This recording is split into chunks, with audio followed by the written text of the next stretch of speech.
بڑے سے بڑا مولوی بھی اس کی گارنٹی نہیں ہے. ہم نے آج دیکھنا جناب، آج کے دن یہ کیسا ہے کہ ہم نے کوئی برا کام نہیں دیکھا، اس کے فیصلے، اس کی رفتار، اس کی گفتار صحیح ہے، ہم آج فالو کریں. کل کیا پتہ بندہ کیا بن جاتا ہے.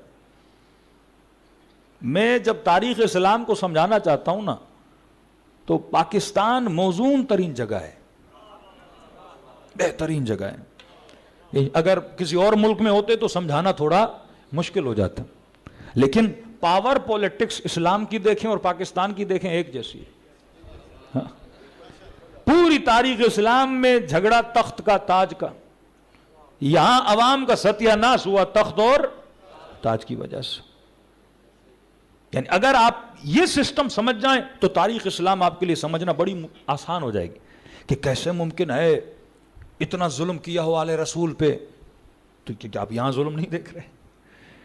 تخت اور تاج کے لیے لالچ تخت و تاج انسان کو قاتل بھی بناتی ہے، ظالم بھی بناتی ہے، مجرم بھی بناتی ہے، چور بھی بناتی ہے. کہ امیر المؤمنین جب حکومت پہ پہنچے تو مولا نے کہا میں سارا حساب و کتاب لوں گا جس نے بیت المال سے جتنا پیسہ کھایا ہے. کہنے لگے کہ علی پچھلے لوگوں نے جو کیا اسے چھوڑ دو، آگے آپ حساب و کتاب پورا رکھنا. امام نے فرمایا وہ امام کا حساب جو پچھلا حساب معاف کر دے. اکاؤنٹیبلٹی آف امیر المومنین سے مسئلہ تھا. ہاں مولا آپ نمازی ہیں، ایک رات میں 1000 رکعت نماز پڑھتے ہیں، قرآن کی بہترین تلاوت کرتے ہیں، بہترین خطبے، ان چیزوں سے مسئلہ نہیں علی بن طالب سے. لیکن مولا جب اکاؤنٹیبلٹی کرنے آتے ہیں تو مسئلہ ہوتا ہے. طلحہ بھی علی کا مخالف، زبیر بھی علی کا مخالف کہ یہ مجھ سے نہ پوچھو علی میں نے پیسے کہاں سے کمائے، یہ مال کہاں سے بنایا.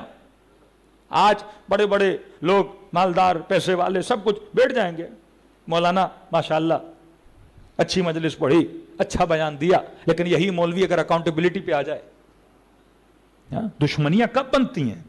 وہ سیاستدانوں کی ہوں. جب یہ سوال آتا ہے نا اپنے پیسہ کہاں سے بنایا، جھگڑا شروع ہو جاتا ہے. ایک بندے کی تنخواہ ہے مثلا 60,000، ریٹائر ہوتا ہے کروڑ پتی.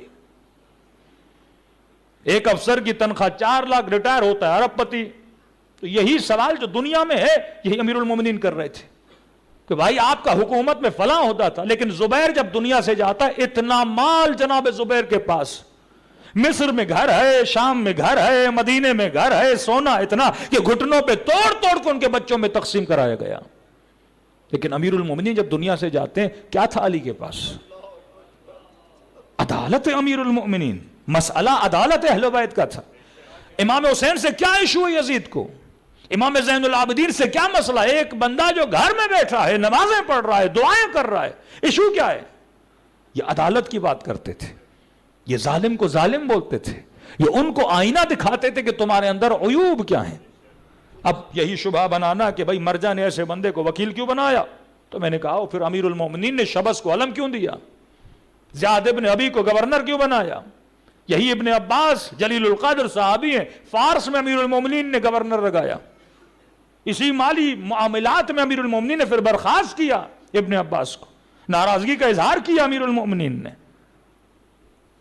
کسی کو مصر میں رکھا، کسی کو کہاں پہ رکھا. جب رکھا جاتا تھا خود قاضی شریح، قاضی القضات ہے، فیصلے کر رہا ہے، لیکن کون بندہ کہاں پہ کمزور پڑ جاتا ہے، کون بندہ کہاں پہ دین اسلام کے قوانین پہ کمپلیٹ پورا نہیں اترتا، وہ اس کے عمل سے پتا چلے گا، ہم دیکھ کے نہیں بتا سکتے.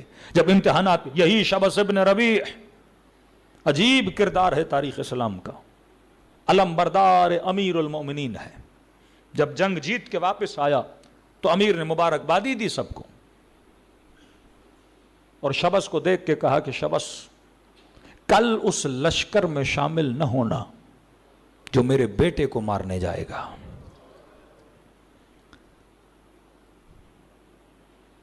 علی میری جان تجھ پہ قربان، میں اور تیرے بیٹے کا قاتل. یہی جملے ابن ملجم نے کہے. آپ دیکھتے ہیں نا کبھی کبھی دو لوگ ساتھ ہوتے ہیں لیکن ایک دن اتنے مخالف ہو جاتے ہیں. یہ مولویوں کے جھگڑے، یہ اختلافات، کبھی ساتھ ہی تھے نا سارے، آج مخالف. جب مفادات کی پالیسیز آ جاتی ہیں، جب حب ذات آ جاتی ہے، حب جا آ جاتی ہے، حب مقام آ جاتی ہے، مخالف ہو جاتے ہیں. کہ میں اور آپ کے بیٹے کے، امام نے کہا پھر بھی سمجھا رہا ہوں، اس لشکر میں شامل نہ ہونا جو میرے بیٹے کا قاتل بنے گا. نہیں بنوں گا علی.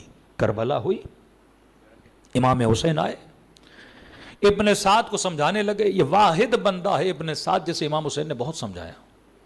تاریخ ذرا پڑھیے, آج وقت کی بہت کمی, آگے بھی مجلس ہے, ذرا ابن سعد کو پڑھیے کہ ابن سعد کیسا بندہ تھا.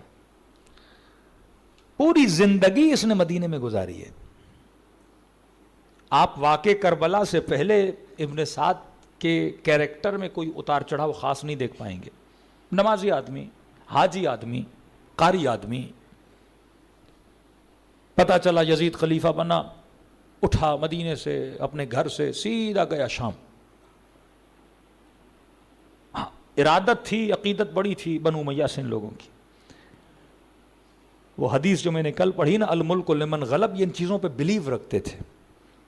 پھر یہ میں بات بھی بتاؤں گا کہ یزید کے بعد جب مروانی لوگ آئے, انہوں نے کس طرح ٹیکنیکلی مدینے سے سب سے اولڈ, سب سے بوڑھے ایک صحابی کو بلایا اور اسے گھر بھی دیا, سب بھی دیا, اور پھر ان سے کچھ حدیثیں لکھوائیں تاکہ لوگوں کو بتایا جائے. اسے کیوں بلایا؟ کیونکہ اہل شام نے, یاد رکھیے شامیوں نے نہ رسول دیکھا ہے نہ آل رسول دیکھا ہے. شامی بعد میں مسلمانوں میں, رسول کے بعد. یعنی انہیں سمجھو اسلام جب آیا تو ان کا سب سے پہلا خلیفہ کون بنا؟ ابو سفیان کا بھائی, اس کے بعد معاویہ, اس کے بعد یزید. یعنی انہوں نے ابتداء اسلامیت سے نہ رسول کو دیکھا, نہ آل رسول کو, نہ کسی مدینے والے کو دیکھا.